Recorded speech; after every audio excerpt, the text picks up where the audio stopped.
We're excited to announce that our very own podcasting platform, Zencastr, has become a new sponsor to the show. Check out the podcast's discount link in our show notes and stay tuned for why we love using Zen for the podcast. You're listening to the Archaeology Podcast Network. This is the CRM Archaeology Podcast. It's the show where we pull back the veil of cultural resources management, archaeology, and discuss the issues that everyone is concerned about. Welcome to the podcast.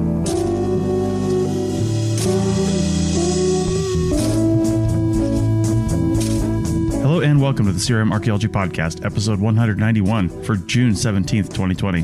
I'm your host, Chris Webster. On today's show, we talk about recording the events going on around us right now and why we should do that. So keep protesting until we get some change, because the CRM Archaeology Podcast starts right now.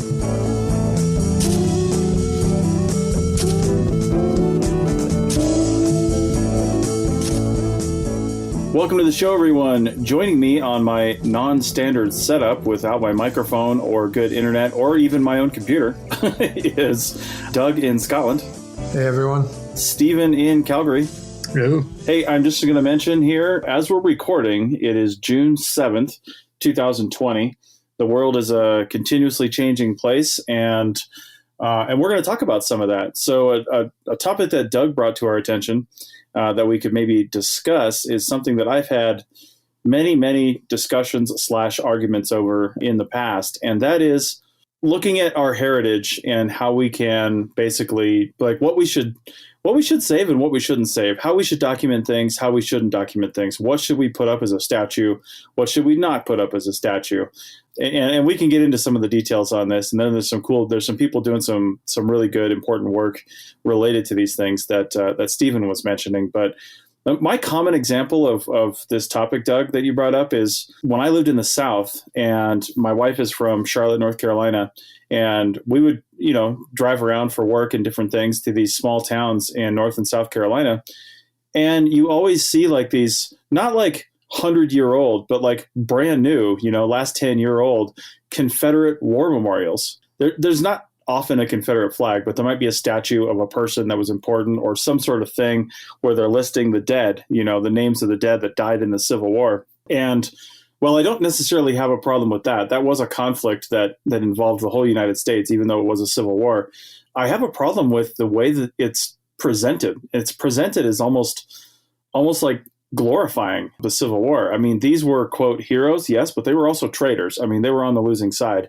And it's not like we shouldn't forget the lessons and things that happened, but does this need to be displayed in a town in this new fashion? Again, this isn't like a 150-year-old memorial. This is a memorial that was built in the last 10, 15, 20 years with a lot of taxpayer money or possibly donations. I don't know, but it was built to do this, and it means different things to different people. What do the African Americans in that town think of this Confederate War Memorial? This thing, these people died defending the right to keep their ancestors as slaves. How does it make them feel as citizens of that town? I don't know. So this is a topic that definitely something I've thought about a lot. So, Doug, what were you thinking about when you brought this to us? What's going on these days that you've been aware of? Well, now that we have to basically put dates and pretty much timestamp things in our podcast because things change so quickly in the next, by the time we do this in 2 weeks, who knows? You guys could be under martial law or whatnot. For me, it's 10 o'clock on the 7th at night.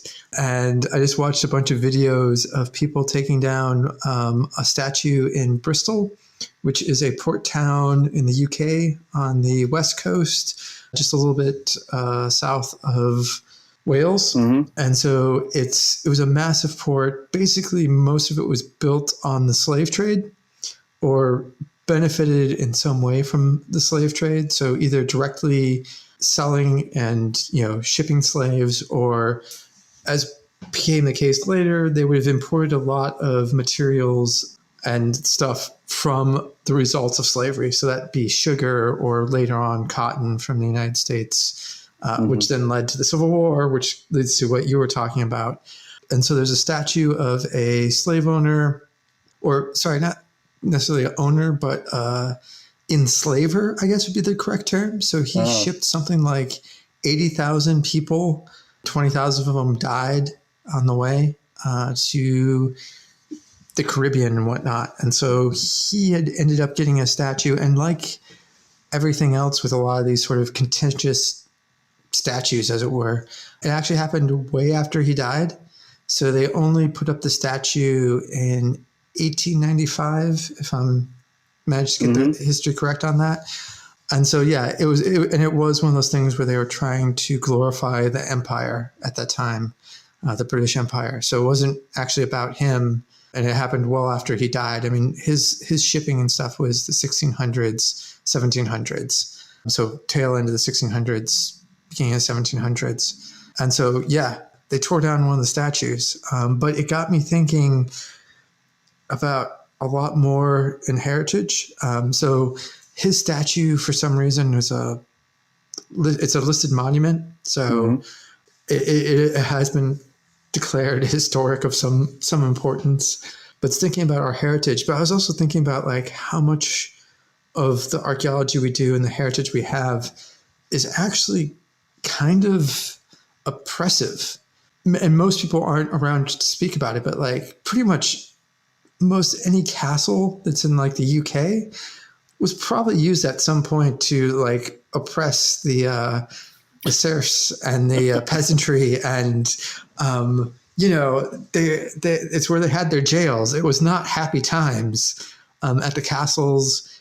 If you're thinking America, pretty much any plantation is not a great place. Even places like Mount Vernon and Mount Pelier had slavery. And so I was just trying to actually think about like, and even going further back. So like all of those, like the Assyrians, like everything that's in like the British Museum is basically statues of like some Assyrian king and how he like decapitated like several thousand people.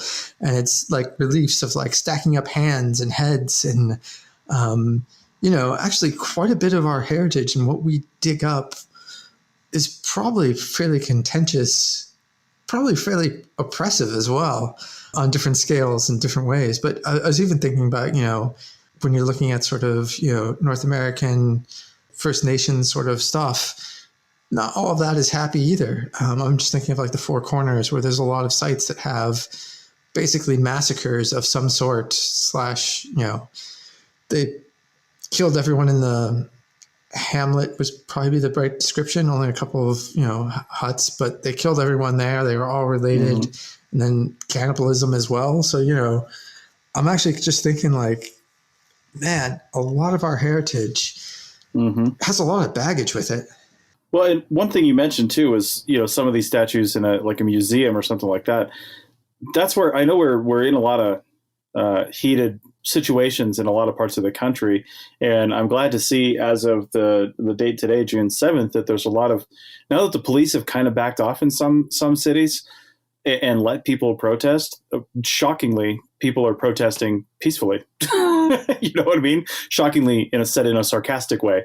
When the police aren't throwing tear gas in and letting people do it, hey, they don't turn into rioters, right? But now that that's happening, and some of these statues either have come down during the riots, which I understand, but if we can just structurally take these things down, recognizing the fact that they are offensive to a large portion of the population, and not things just related to African American issues or Civil War. I'm sure there's lots of things in history where somebody thought, let's put up a statue or a marker, a monument of some sort, and honor this thing that happened, and then the culture changes, But that's where it belongs, is in a museum.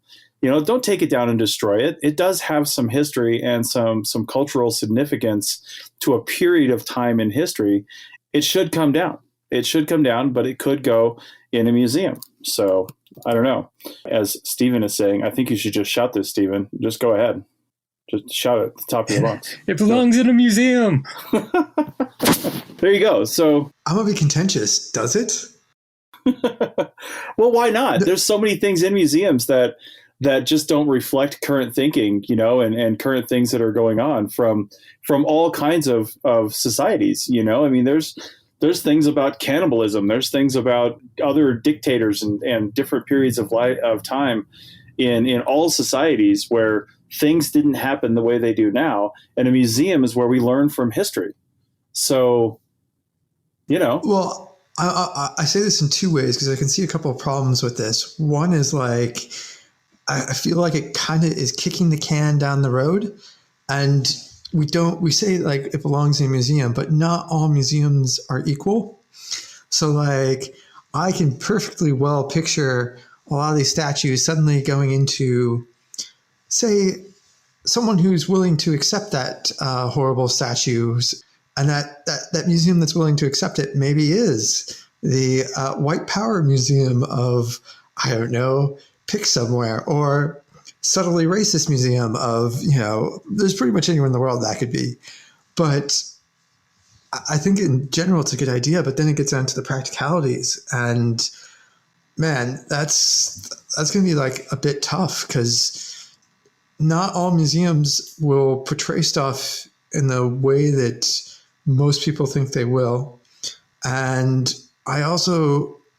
not all museums can like accept, I think at a certain point, we're going to actually have to just say melt down some of the statues, because like that's just curation. Like museums deal with it all the time, in that they basically need to decide what they can and cannot take. They can't take everything. And I can already see that just sort of blowing up, because you're going to see, so like they're going to say, oh, we can't accept this. And everyone's been like, oh, it should belong in a museum or something like that. And I think it's a bit of pushing the problem onto museums, who are also like incredibly underfunded.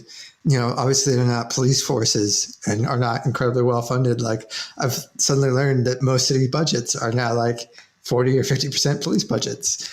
So I don't know. I'm a bit concerned about this idea of pushing it to museums without like following through. I don't know what your guys' thoughts. Maybe I'm completely off on this.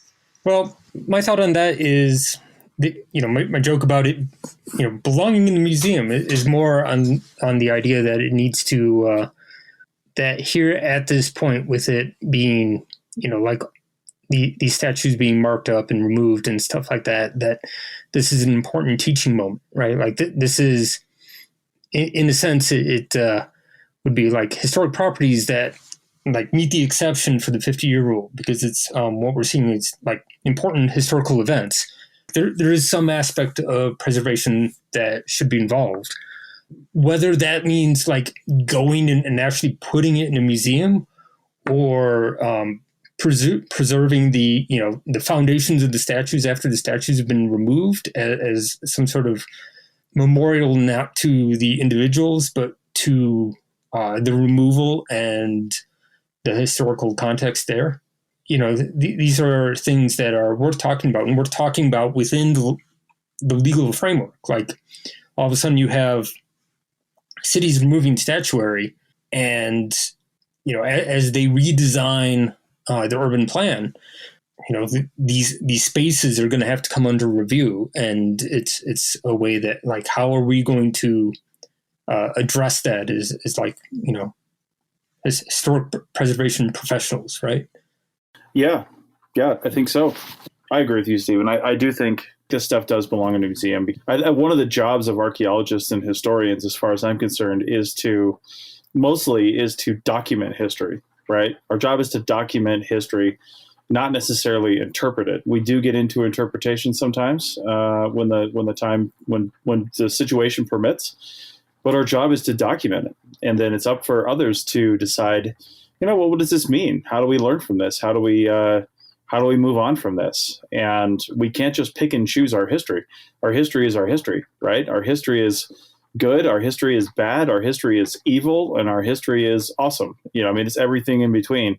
And we need to wrap all that stuff in to a single package that says, this is what's made us who we are right now, for better or for worse. And if we don't like who we are right now, well, then we need to change it. And we can use the examples of our past to, in fact, change that. Like Doug was saying with the police and budgets and I haven't really been following too much what the solutions are, but when people are calling for the defunding of the Minneapolis Police Department, I don't even know what that means. How do you replace that? You privatize it? Somebody in most societies, somebody has to keep law and order, and I don't know who those are going to be, because you can't really rely on citizens to do it unless you want to live in the Wild West.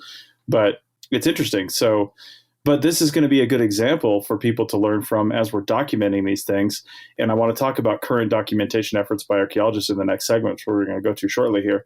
But it's important to document what's happening now, because now is history, right? It's history in the making.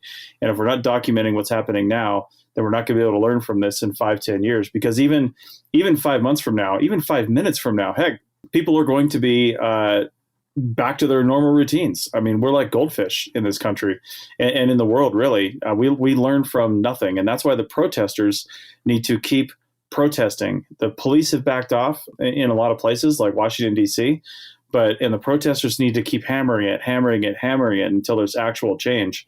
And that's what'll do it. We're going to go to break here in a second, but we'll lose the chat. And I want to say Bill's perspective because he's typing it here. He says his perspective is, one, leave it right there in the face of the Confederates who draw strength from it. He's referring to statues. Tag it up, deface it however we want. Let Black Lives Matter and other protesters reinterpret it. Let those monuments stand for another 150 years so everyone can get a constant reminder of how we now feel about this. I get that. He says, don't take it down. Let's reinterpret this and let it stare them all in the face, every Confederate monument. Let them see it every day. I understand that perspective. I don't understand it as much as some people do, but I definitely get that. Let's take a break and come back and talk about some other issues on the other side. Back in a minute. Chris Webster here for the Archaeology Podcast Network. We strive for high-quality interviews and content so you can find information on any topic in archaeology from around the world. One way we do that is by recording interviews with our hosts and guests located in many parts of the world all at once. We do that through the use of Zencastr. That's Zencastr. Zencastr allows us to record high-quality audio with no stress on the guest. Just send them a link to click on, and that's it. Zencastr does the rest. They even do automatic transcriptions. Check out the link in the show notes for 30% off your first 3 months, or go to zencastr.com and use the code CRMARC. Looking to expand your knowledge of X-rays and imaging in the archaeology field? Then check out An Introduction to Paleoradiography, a short online course offering professional training for archaeologists and affiliated disciplines. Created by archaeologist, radiographer, and lecturer James Elliott, the content of this course is based upon his research and teaching experience in higher education. It is approved by the Chartered Institute for Archaeologists as 4 hours of training. That's in the UK, for those of you that don't know. So don't miss out on this exciting opportunity for professional and personal development. For more information on pricing and course structure, visit paleoimaging.com. That's PALEO imaging.com, and look for the link in the show notes to this episode. All right, welcome back to the CRM Archaeology Podcast, episode 191. And at the end of the last segment, we were talking about basically living through history in the making. And we were talking before the show started about documenting current things that are happening. In fact, we've seen spray painting on police departments, statues, things like that. We've seen, as we've already mentioned, statues being torn down. But there are other things. There's a lot of graffiti that's happening, and that's one of the things that is currently being done. To use an example, here in downtown Reno, we had basically 1 day of protesting and then riots. There's been a little protesting here and there, but it was really kind of just like 1 day that turned into a little bit of rioting later in the evening, and the police department was heavily tagged with graffiti, and so was downtown. We've got something called the Virginia Street Bridge, which is an iconic bridge in downtown Reno, brand new, built just a couple of years ago. But the whole thing itself is iconic, and it was spray painted with all kinds of stuff. But question is, should we be documenting that kind of stuff? Is it important to this movement?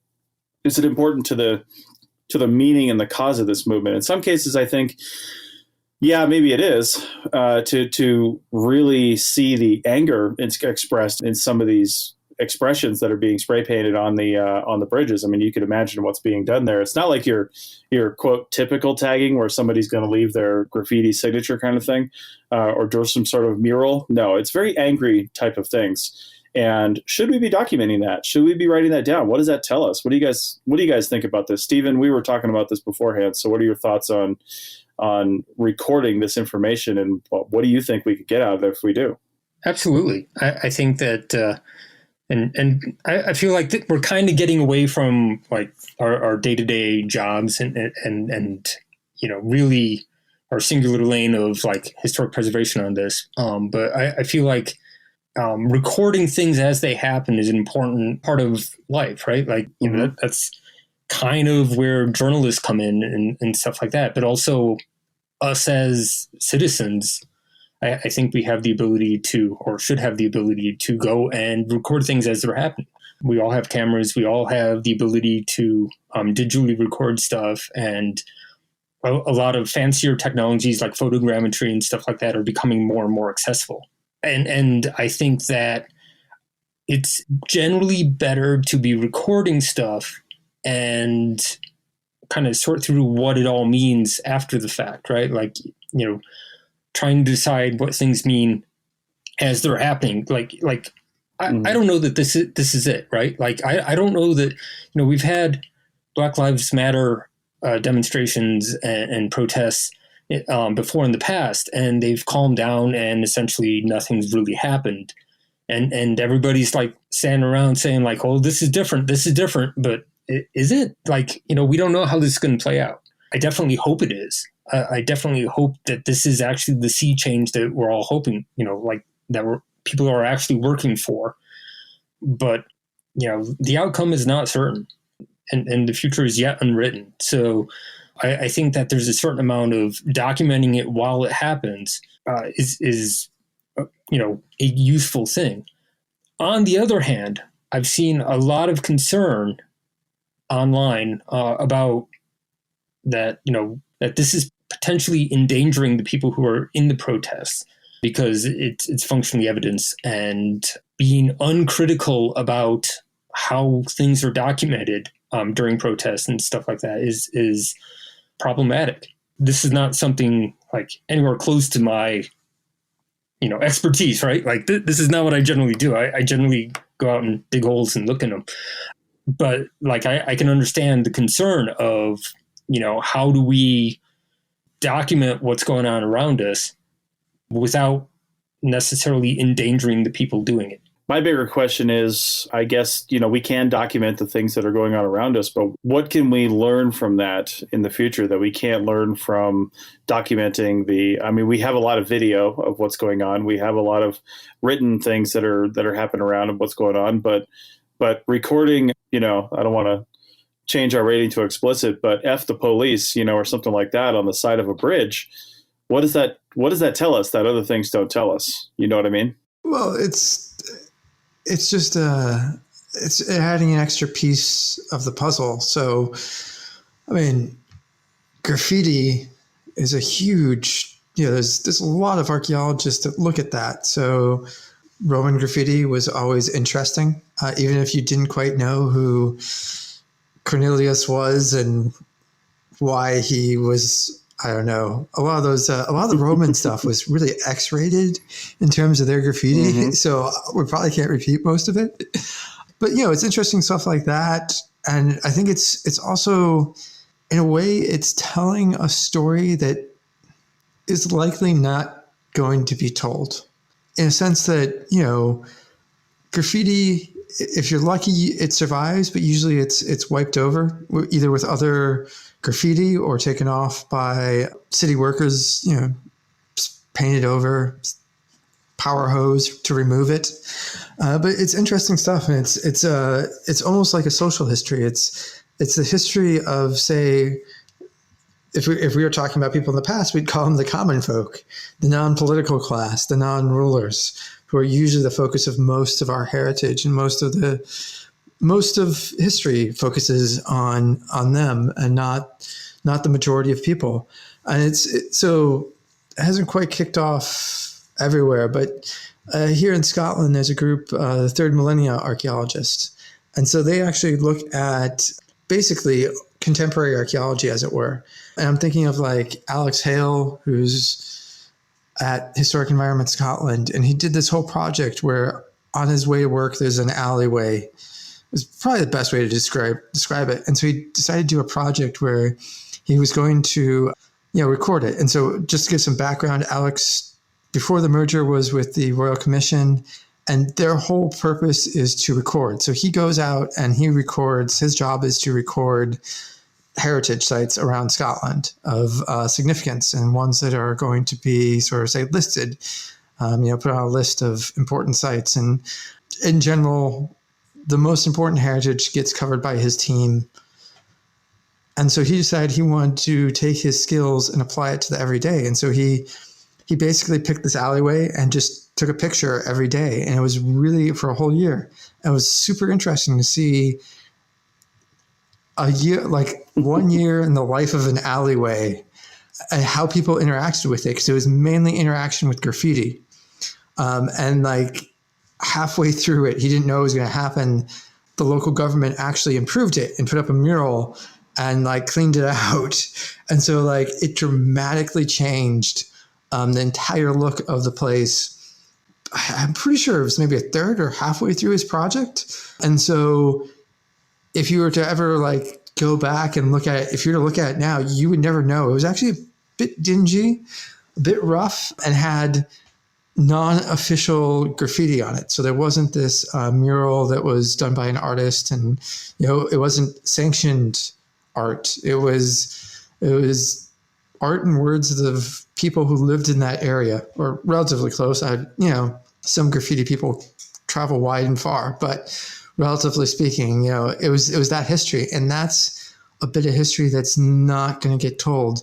And we'd like to say that like this is an important event, but as Stephen's mentioning, we don't quite know how this goes. Like there are certain what's the fancy word for the fascists these days, or the popular one, alt-right people who are trying to start. Yeah, the alt-right or whatever it is the polite way of calling the Nazis these days. But yeah, they're trying to start like a race war, and if they were to say start that and win it, guaranteed, unless we're recording it, that's not going to make it into any of the history books. So yeah, I don't know. I'd say it's quite important to try to record this because it's recording the feelings and interactions of, say, people who are not, I hate to use this word, but like elites. So like as archaeologists, we're recording the everyday with this event, as opposed to like usually when we're recording stuff that happened for, the political class of whatever the culture is. Usually, I mean, it's not everything. Lots of archaeologists do really great stuff with the people who are not the rulers of the society, but that tends to be the focus. So I would say it's quite important. Also because it, surprisingly, maybe the only record, like with digital stuff as well, everyone has a camera now, tons of people taking pictures and stuff, but most of the internet from the 1990s doesn't exist. Like we have the Internet Archive for a reason, but that's still like missing huge amounts of stuff. So like just because a ton of people have taken photos doesn't mean 10, 20, even like a year from now, those photos will be around. You have to take the effort to properly archive stuff and make sure that it's trying to be preserved.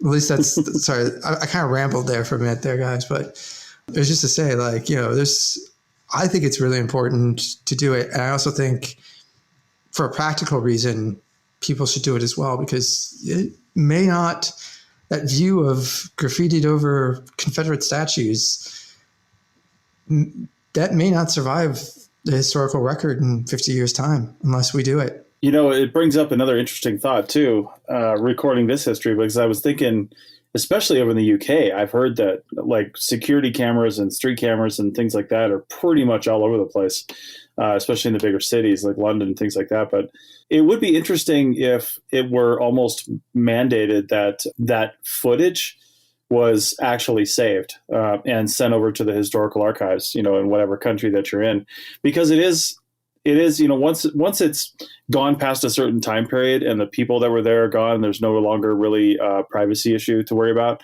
Having that documentation of that street, because you don't know when there's going to be an earthquake. You don't know when there's going to be a fire. You don't know when there's going to be some other natural disaster that just takes it down. And having that snapshot of it is would be cool from a historical perspective, not only to see the event happen, but to document exactly when it happened. That being said, I feel like as historians and archaeologists, we get a little too documentation happy sometimes. It's like, my God, how many more examples of, insert thing here do we actually need? Now, when it comes to architecture and events and cities, that I think is super cool to document over time how things change. So I see it as a little bit different, but yeah, more to your point, Doug, but I don't know. There's a lot of things out there that we could document, that we probably should document. And I am all for documentation when it comes down to it. I'm probably trying to play a little bit devil's advocate here, but I'm all for documentation. And actually, probably to piss some people off right now, but I'm all for documentation over preservation. Because I think sometimes we try to preserve too much. And it's like, which snapshot or slice of history or person's or group of people's actual culture are you actually trying to preserve here? I go back to the mid-century modern drive here in Reno, and there's, it's kind of cooled down a little bit. I don't know why, but there have been a lot of people that were trying to stop the destruction of these mid-century modern or 50s and 60s hotels, because they say it's characterizes Reno, but it doesn't characterize Reno, because there was stuff before that characterized Reno. And before that, there was Old West buildings that characterized Reno. And guess what? Before that, there were Paiute Indian villages that characterized Reno. And before they got there, there were wild megafauna and actually fish and other big things, because this whole place was underwater, that characterized Reno. So at what point in time do you say, yes, we're going to preserve all these things because this is our heritage? And I think that's a really hard thing to do in the United States, because in the last 200 plus years over here in the West, and 300 plus 400 years in the East, things have changed pretty rapidly from a historical standpoint. Whereas, Doug, where you live, I mean, you walk outside your house or look outside your window, and you could see castles that are 1,000 years old and castles that are just youngins that are maybe 200 years old, right? But you see all these things, and that's one thing I've loved about going over to Europe and the UK is it's an amazing mix of thousands of years of history, and that I think is super cool. But how do you create that in a relatively young country, in a relatively young place? You know what I mean? To be fair, a lot of that's fake. Yeah. So no, I'm dead serious. So pretty much most places in Europe. So like if you've been to anywhere in Poland, anything that has a quote unquote historic look, all reconstructed. I mean, that all got blitzed, literally blitzed, the Blitz with the Germans, and then everything after there. So there's Germany, anything that like quote unquote is historic has been reconstructed. And a lot of people do that, even in Edinburgh. So they do a lot of sort of faux walls. So like on the Royal Mile, we lived right across from like the Radisson Blue Hotel. It was fake stonework to make it look older. They put a facade on it to sort of somewhat blend in. But if you knew anything about like the tiniest bit of architectural history, you'd realize it was just complete, as they would say here, shite. And so like there's a lot of that. And actually most of the buildings in the UK I think they do in pre-1911 or pre-1910, something like that, is only like less than 10%. That's something like 5 or 6% of the building. So most of the construction, most of the United Kingdom is actually modern-ish. I know it depends where you want to draw your line on modern, but there's very, very little old stuff. And this is true of like most countries. A lot of it has been sort of reconstructed, rebuilt to look that way. But a lot of wars have happened, and a lot of things have got burned down over the years. And so a lot of it's kind of a fake facade, as it were. I'm sorry, I'm getting a bit distracted there. I'm moving us off the topic, but I was just gonna say it's what I wanted to bring us back to is, like I said, I probably wasn't making that clear earlier in the first segment, is like, I don't think we should save every Confederate statue. I don't think we should save every like statue to like a shit person in the UK. And there are so many. Like Edinburgh is having an issue right now with statues, in that there's 100, and I'm going to get this number wrong, but it's roughly around 103 statues. Only one of them is to a woman. And there's actually more statues to dogs than there are women in Edinburgh. And so there's a huge debate. And like a lot of the statues are people who are pretty much scum of the earth, like at the time they were known as scum. Like, it's really hard to be like 1700 scum, where like your contemporaries were like, whoa, that guy was really scum. Because obviously they're all guys. But yeah, so there's a lot of stuff there. And I'm kind of with you, Chris, is that, everyone's like, oh, take the statues and put them in the museum. I think some of them should be melted down. I actually think it would be more symbolic and have a better connection with history if, say, you melted down the statues and rebuilt them as something else, and then put a plaque saying that the statue used to be that of a Confederate soldier, and that you've reused history, and actually tie it there so that, a bit like Bill's talking about, like leaving them up. I'm not sure if I'd leave them up as so much as like recycle them. Be green with your I don't know, it's hard to describe this, your repurposing of heritage. But yeah, I just think that we're just gonna end up with like, oh, there's a list, isn't there? There's a list on the internet, like 500, 1,000 Confederate monuments and statues that we don't, and like craziest places as well, like Minnesota. And I think before he left, Bill said something like Eugene, Oregon, like places that were on the side of the North have, not appropriate stuff, because they are all built way after the Civil War and basically the height of the Klan to intimidate people. So that's their history. Right. All right. Well, let's take a break, because we've got some comments about that. I've got some other questions for you guys to wrap this up from a CRM archaeology standpoint, the name of this show. So we'll get back to that at the end of segment 3. But for now, listen to these messages and we'll be back after this minute. Did I hear you're shopping for a car? Because I've been at it for ages. Ugh, such a time suck, right? Not really. I bought it on Carvana. Super convenient. Oh, then comes all the financing, research. Am I right? Well, you can, but I got pre-qualified for a Carvana auto loan in like 2 minutes. Yeah, but then all the number crunching and terms, right? Nope. I saw real numbers as I shopped, found my dream car, and got it in a couple of days. Wait, like you already have it? Yep. Oh. Go to Carvana.com to finance your car the convenient way. All right, welcome back to the CRM Archaeology Podcast, our final segment 3 for episode 191. And Stephen, you had some comments about what Doug said at the end of the last segment.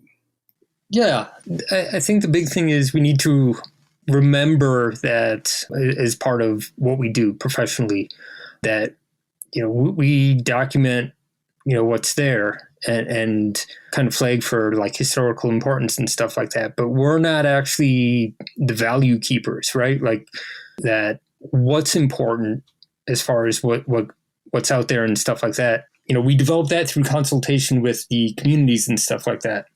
And so the three of us sitting around talking about like what ought to happen to these statues, we're not the people who should be making this call, right? Like it's one thing for us to be discussing whether they should be documented, just in case they're removed tomorrow, stuff like that, and how we as citizens who live in these communities, like how do we talk about this with our families and friends and so on.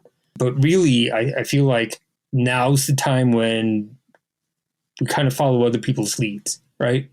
So particularly on this sort of thing, I think Bill deservedly gets way more weight in his opinion of what happens to these.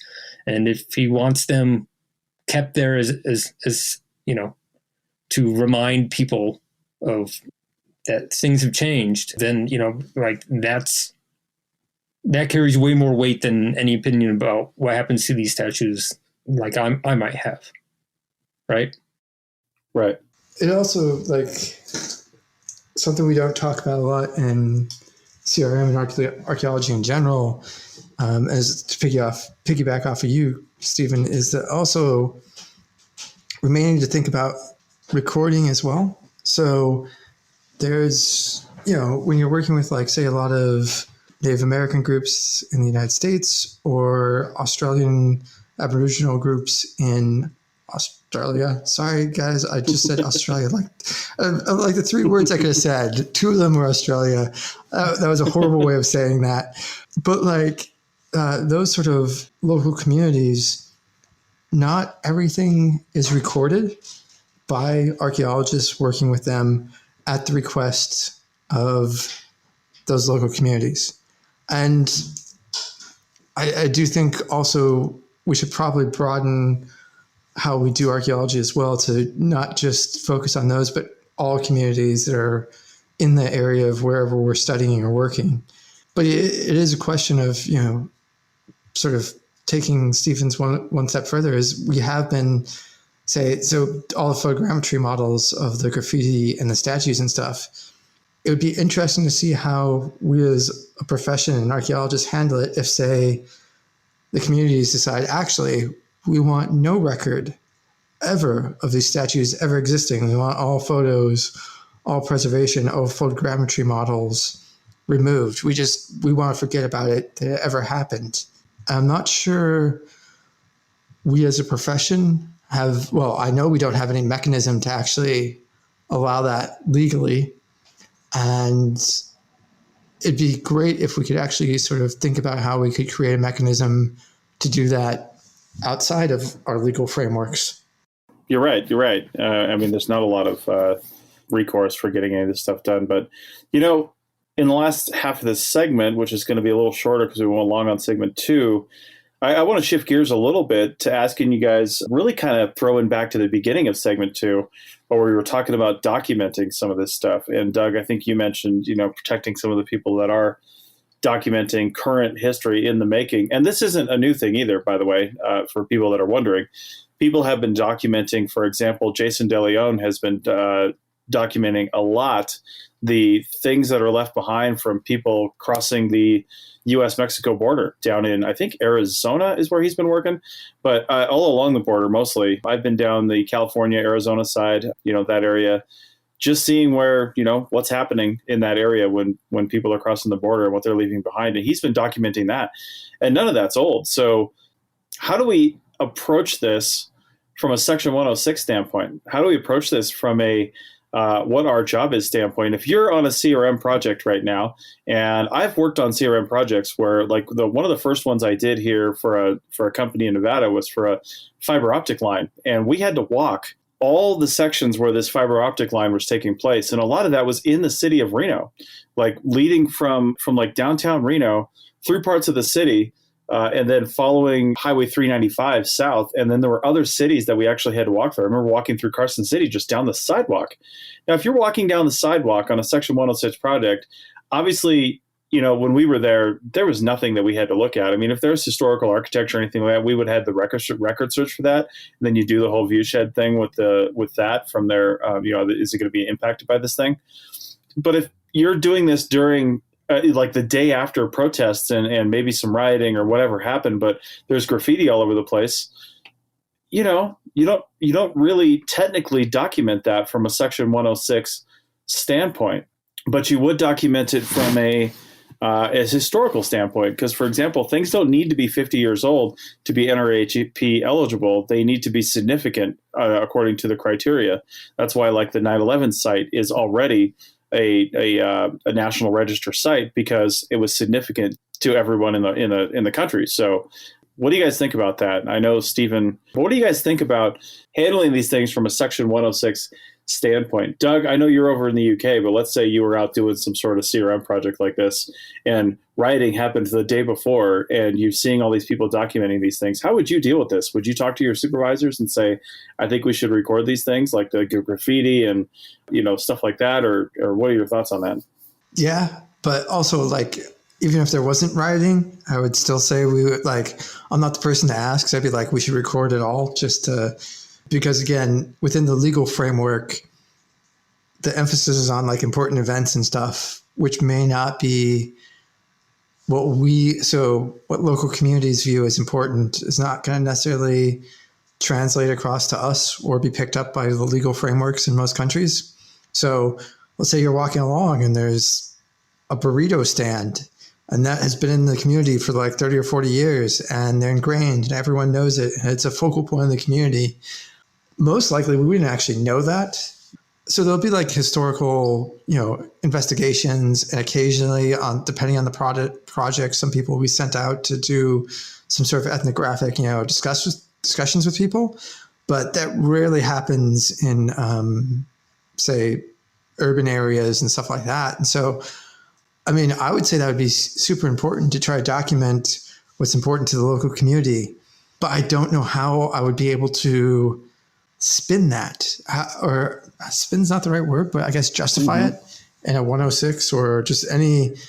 I guess I'm struggling to see how I could do it. I would hope someone else maybe has an answer to that, but there, or even here in the UK, because that there's even less of a ability to do that here. So I don't know. Do you guys have any advice on that? Because I can't think about how we do business now, how you'd be able to stop and have that conversation with people. If say we were on sorry, Chris, was it like a fiber optics cable project? Yeah, it was a fiber optic cable. Yeah. Yeah. Like, I mean, I don't know how you'd be able to fit that into the project and how we currently put together proposals and bid for things. And then the practicality of, like, you know, you're on a schedule. Like, I'm pretty sure if you're walking through, like, you know, neighborhoods with just like pavement, your boss has already, like, probably assumed that nothing's going to be found there and has already, like, you know, calculated that out and is just having you walk through, but is expecting you to make like 8, 10 miles, 12 miles that day because there shouldn't be anything there. So in the practical way, I don't know how to do it. I think it should be done, but I have no idea how we'd go about doing it. I'll hand it over to you guys in case maybe you do. Yeah, I don't know. Stephen, what are your thoughts on this? Recording history in the making on a CRM archaeology project. As you mentioned before, a lot of times you're just out in the wilderness of Calgary. But if you were in a more urban area, you know, how would you handle this? Well, I think like for something like what's going on with the protests and stuff, it's really tough because it is like an exception, right? Like with the 50 years, it might take a certain amount of discussion with, you know, beyond the SHPO, going to like the advisory council or something like that. Up here, it would be a little bit different. You know, I'd be calling the government directly and they would be making some sort of decision. Although I don't think there's a provision as an exception for the 50-year rule. The 50-year rule is probably a little bit more set in stone, but, you know, you could bring it up and have a conversation. The problem is identifying what's important and what's not, right? Like that's the perennial question for what we do. It's like just because we find a bunch of flakes doesn't make it an important site. So typically the way forward with that is you get the National Park Service, at least in the US, you get the National Park Service and they do what's called a historic context. And then from there, they identify a bunch of representative properties that would fit under the as being associated with these events. And then also, you know, like identifying, you know, the certain themes. Like, so they'll identify like 5 or 6 different themes, the properties that fit these themes, and then you can use that as a guideline for the types of properties and types of materials that you're seeing. You know, like clearly this would take, I don't know, a certain political shift in who's manning the federal agencies right now, because I have a feeling that certain presidents of the United States might not smile upon venerating the protests. But I think that would be the way forward. The trick is in the interim, like that's a multi-year project, and it's not going to happen until at least there's a new president, and then probably further on until like things are starting to kind of play out. So you can see exactly where this is going from a historical perspective. Like, you know, is this successful? Is this not successful? Mm-hmm. And even if it's not, you know, like the protests don't have to be successful for them to be historically significant. So yeah, like in the short term, if I were to go out tomorrow and do your, you know, your walkthrough, like there might be something relevant and there might be a lot of stuff that's related but not relevant. And, you know, I don't know, talk to your SHPO. As far as the budget goes, hopefully that, you know, the idea that there might be historic properties is within the footprint was part of the budget. But yeah, you know how those go. Quick question for Stephen there. The United States has a president right now? We got something. Shit, I don't know. I'm in Canada. You mentioned the president of the United States. I didn't know that there was anyone in charge at the moment. Yeah. So, hey, I think we're going to start wrapping this up because, like I said, we went long on that last one. But I'm interested in hearing the thoughts of our listeners because we have a lot of really intelligent people that are doing CRM. They're out there working. What are your thoughts on this? What are your thoughts on what we should record and what we shouldn't record? Do we need to wait 50 years for some of this stuff, or is it important now? And what's going on in your area? Because one of the things we didn't talk about was Canada. We didn't really have time to talk about what's going on up in Canada. What's being torn down? Are there any riots happening? I see literally none of that news down here. I don't know what people are all upset about up in Canada, but other countries around the world are doing these sorts of things, and they all have their own issues that they're dealing with. So it's interesting, and I want to hear what's going on. I know we have some listeners over in Australia, and I know we have listeners in some other areas. And I think that's probably the most times in the word Australia has now been said on this podcast. Thanks for that, Doug. But anyway, so we're going to end right there. I wish Bill could have joined us because I know he has a lot to say on this topic, but this is hopefully not going to end soon. Hopefully, for the sake of our culture, we're going to keep protesting and we're going to keep talking about these things. So we might be bringing some of this up on the next episode. All right. Thanks for listening, and we'll be back again.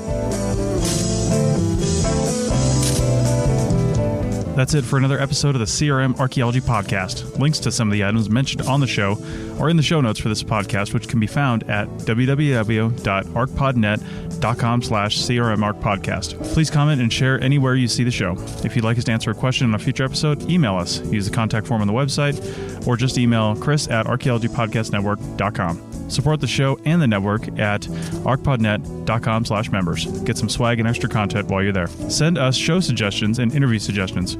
We want this to be a resource for field technicians everywhere, and we want to know what you want to know about. Thanks for everyone for joining me this week. Goodbye. Thanks also to the listeners for tuning in, and we'll see you in the field. Goodbye.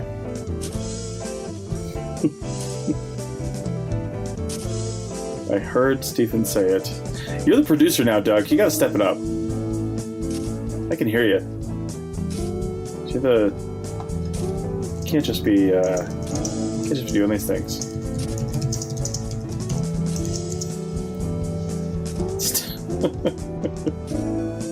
Usually you're muted right now, but I can hear you typing and talking crap in the chat. Goodbye.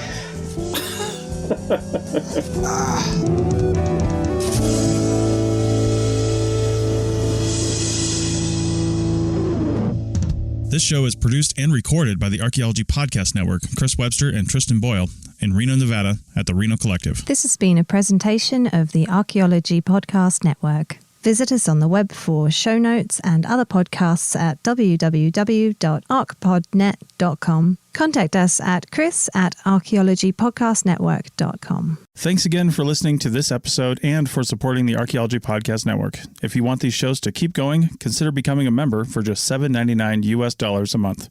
That's cheaper than a venti quad eggnog latte. Go to archpodnet.com/members for more info.